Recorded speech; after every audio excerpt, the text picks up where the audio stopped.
Kailangan talaga iligtas na yung mga Pilipino yan. Makatawid na ng Egypt yan. Para pag nakatawid ng Egypt, madali na. Kasi mahirap, nasa war zone sila eh. Lahat naman ng OFW, puro bayani yan eh. Tinatihan nila ang buhay nila eh. Dapat naman pauwi na lang dito yung mga kababayan natin Pilipino kasi na dadamay sila sa mga gulo. Oo, dapat lang kasi ano yan eh. Gera yan, mahirap yan. Awit po talaga yun dahil mas pinili niya po yung pinanindigan niya yung pagiging, kumbaga, yung pagiging... Yung dedication niya sa niya, trabaho. Ginampanan niya na, wala eh, ganun yung ano ko eh. Kaya mas pipiliin ko, hanggang sa yun.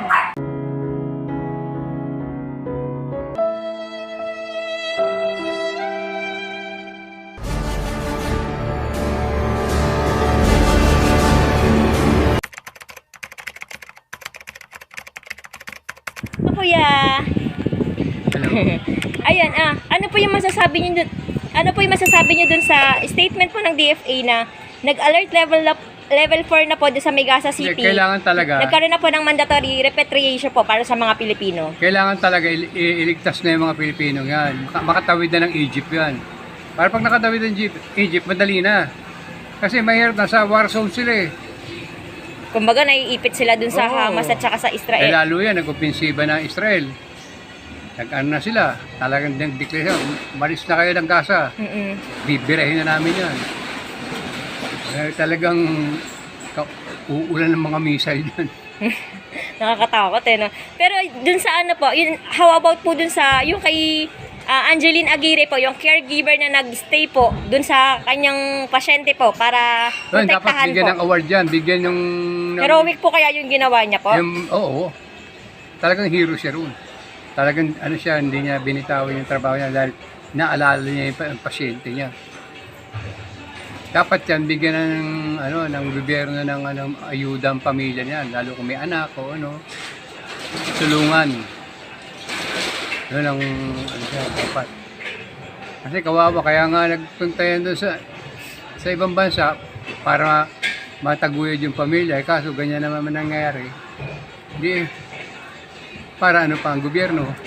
Kung ikaw kuya yun sa situation po ni Miss Angeline, gagawin nyo rin po ba yun na meron kang chance na tumakas pero pinili mo magstay para protektahan po yung iyong ano po? Siyempre, kung ikaw, magsa-second choice ka. Buhay ko o magstay ako dito sa aking trabaho. Dalawang choices lang yan. Siyempre, pipiliin mo, dahil ko na doon, lalabas din ako, mapapatay din ako. Diba? Eh di, sama na kami ng pasyente ko. Kumbaga, mag-i-stay ka na lang Oo. din kasi ganun din, parang Suicide sakripisyo na. din. Kasi kung lumabas ka, huli ka, papatayin ka rin. Wala rin. Mas okay na magtago ka Mas na lang maganda din, pa di ba? yun. Nandun ka sa makikilala ka pa na, hindi mo pinabayaan yung trabaho mo. Yun. Yun lang. Ay, hello po. Ay, talaga ililigas talaga dapat yun. Yung about po sa statement ng DFA, yung mandatory repatriation po. Ano pong masasabi niyo po doon? Talaga dapat ikagwan nila yan, yung mga taong nagigipit sa kwarta lang, dapat ayusin ang DFA. Kumbaga dapat protektahan yung Protektahan, mga siyempre, safety ng mga Pilipino nila yun eh, hindi naman ibang tao yun eh. Kaya talaga protektahan nila. Dahil kakawa naman yung kapwa natin Pilipino, dumadayo sila para maghanap buhay para sa pamilya nila, tapos papabayaan nila. Kumikita rin naman ng gobyerno sa kanila.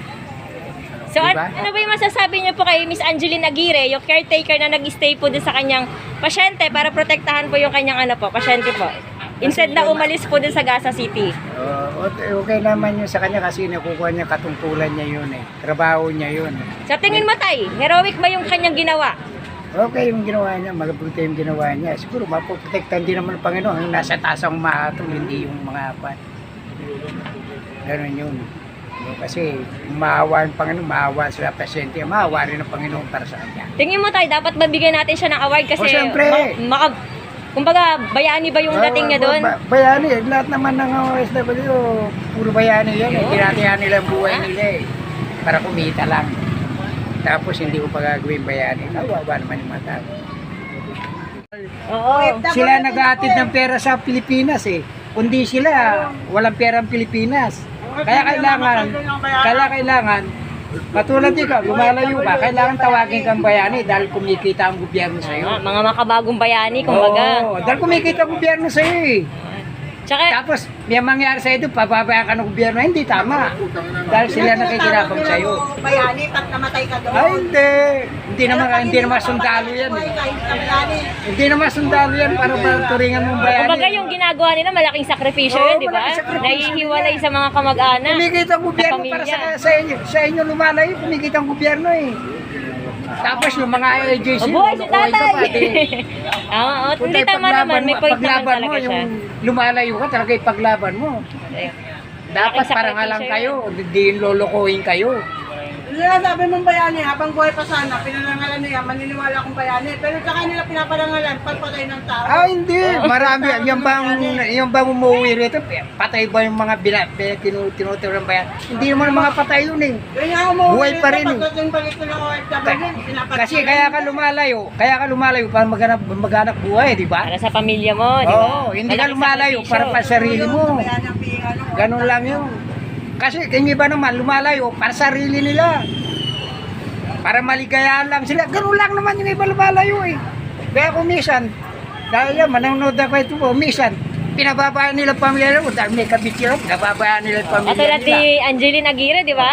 Pinababayaan nila yung pamilya. Napaka-dedicated. Sarap ng buhay ko rito. Bahala kayo sa buhay nyo.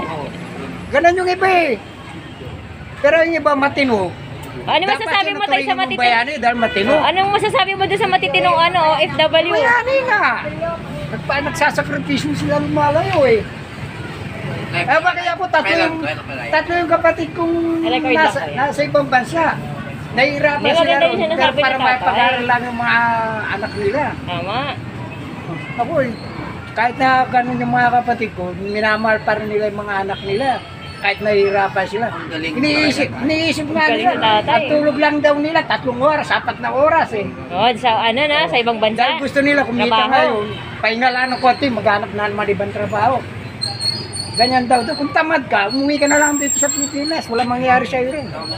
Kung ikaw pa pipiliin tayo, ano gusto mo dito sa Pinas sa mag-OFW ka? Kasi hindi ko masabi dahil may mga kapatid ako nandun eh. Kasi kaya Depende sa naghanap buhay sitwasyon, sila. ah. Oo, depende lang sa tao. Meron naman lumalayo para pansarili lang nila. May pamilya sila. Ako, kasi ako nakakapanood kay Tulpo eh. Pinababayaan nila pamilya, kumakabit sila. Idol mo ba si Tulpo tayo? Idol mo? Ay dapat yun, hindi turingan bayani yun. Tarantado mga ganun tao. Kasi kaligayahan lang nila iniisip nila eh. Hindi pamilya eh. Ganun yun. Kasi ako, pinaglalaban ko eh. Dahil kapatid ko nasa ibang bansa eh. May kamag-anak kang OFW. Kapatid ko mismo, 3 yan. Ano ba masasabi niyo dun sa statement ng DFA? Yung nagkaroon na po tayo ng Alert Level 4, nagkaroon po ng mandatory repatriation po ng mga Pilipino doon sa Gaza City. Ano yung masasabi niyo po doon? Oo, tama ka lang po eh. Para makaiwas din po sa gera. Yun lang po. Kumbaga para sa mga safety din ng mga Pilipino. Opo. About doon naman po sa yung kay Miss Angeline Aguirre, yung caretaker po na nag-stay doon sa Gaza City para protektahan po yung kanyang pasyente. Ano po sa tingin niyo ba? Heroic po yung kanyang ginawa? Kung ano naman po kasi, nurse naman po kasi siya, so tama po ginawa niya pasyente. Kung ako naman din po yung Kung ikaw yun nandun sa situation, Opo, ganun din yung gagawin yes mo. po. So, heroic po sa kanya kasi inunya pa rin niya po yung kapalakan ng tao. Hello kuya. Ayan. So, ano yung masasabi niyo po dun sa statement ng DFA na nagkaroon na po ng Alert Level 4, mandatory repatriation para sa mga Pilipino po na nandoon sa Gaza City? Yung sa akin, para sa akin kasi, dapat naman pauwi na lang dito yung mga kababayan natin Pilipino kasi nadadamay sila sa mga gulo. Yung isang yung artista ba Yung yun? kay Angeline Aguirre po, yung caretaker po na nag-stay po doon sa Gaza para protektahan po yung kanyang pasyente po na senior po. Tingin niyo po ba, heroic yung kanyang ginawa po? Para sa akin, wala akong masabi dun eh. Bahala siya kung anong ano niya. Basta yung mga Pilipino, para sa akin, ibalik na lang dito yung mga kasi nadadamay sila, di ba? Yun lang masasabi ko. Tingin mo tayo, kung sakali, maganda ba na magkaroon ng temporary van muna dun sa bansa po na yun para na rin sa mga safety po ng mga Pilipino? Oh, pwede, maganda yon. Agree ako doon sa gano'n. Temporary van po. Kung ikaw yung nasa situation po ni Angeline Aguirre, same din po ba yung gagawin niyo po? Mag-i-stay po kayo doon para protektahan niyo po yung pasyente po na inaalagaan. Kung ligtas naman siya doon, okay lang. Actually, siya po yung isa sa mga Pilipino na namatay po doon sa Gaza City. Kasi 3 Pinoy na po yung napapatay, di ba? So, siya po yung isa na namatay po kasi nag-stay siya doon sa pinotektahan niya yung kanyang pasyente po. Pumasok po sila ng bomb shelter, doon po sila na ng mga Hamas po, yung mga terorista. Pero kung ikaw yung nasa situation niya, ganun din po ba yung gagawin niyo po? Kahit na may chance ka po na makatakas po o makalipad, pabalik po ng palayo po doon sa lugar. Ganun na lang. Lilipad na lang ako kaysa naman mas delikado magiging buhay nila doon.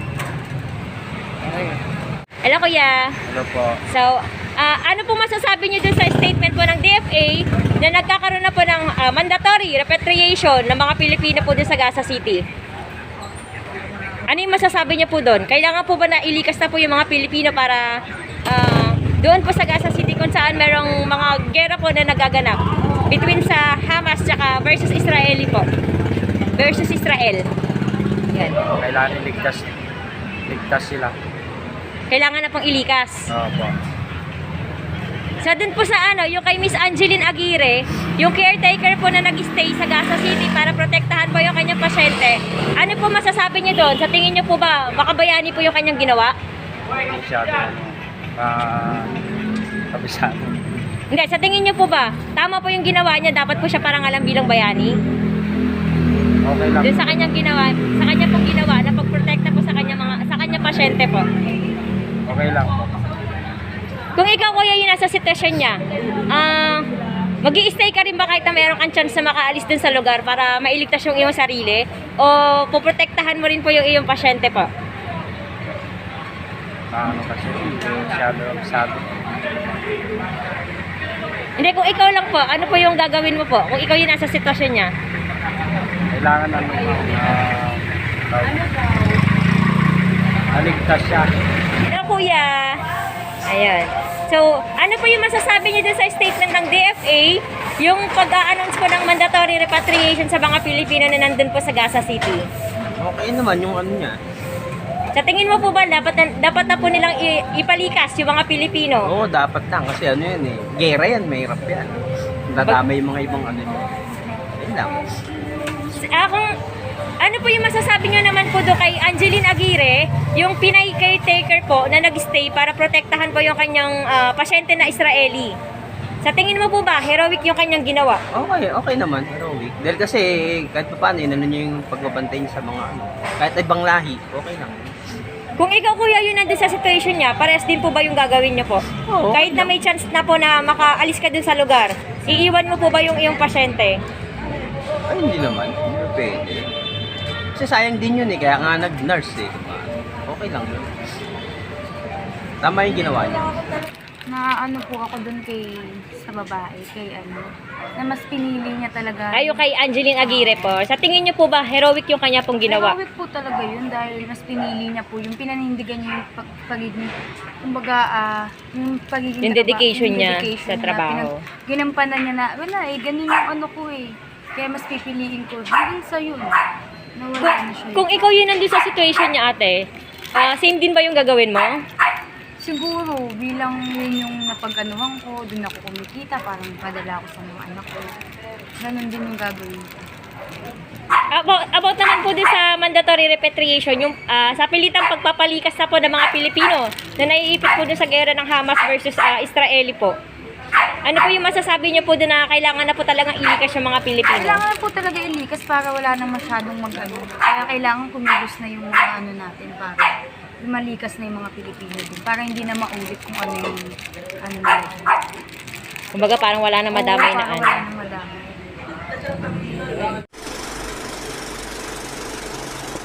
Hello kuya! Hello po. Ano, ano? Ulit. Wag mo yan i-cut. So, ano masasabi mo po dun kay Angeline Aguirre pa yung... Tama naman yung ginawa niya. Dun sa... Ano? yung ginawa Wait, niya kasi- taga-question ko muna. Question. Kasi natawa ng katuloy ni Kuya.